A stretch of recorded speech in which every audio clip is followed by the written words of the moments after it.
95% e sipërmarrjeve në qarkun e Fierit kanë shkelur një ose më shumë nga dispozitat e kodit të punës dhe ligjeve të shtetit për vitin 2025.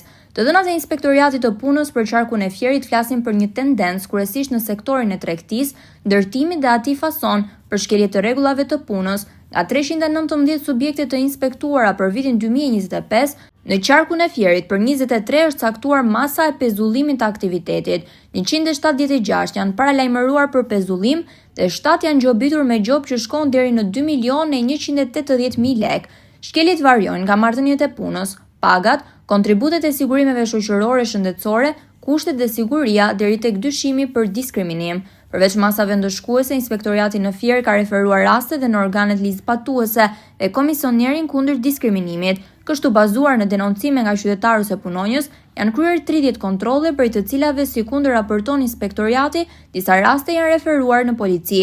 Tatime dhe Komisioneri kundër diskriminimit. Në qarkun e Fierit ushtrojnë aktivitet 9.508 subjekte, ku përfshihen ato private, entet shtetërore si bashkitë, strukturat e tjera drejtuese dhe OJF. Të gjithë janë subjekt i kontrolleve të Inspektoriatit të Punës.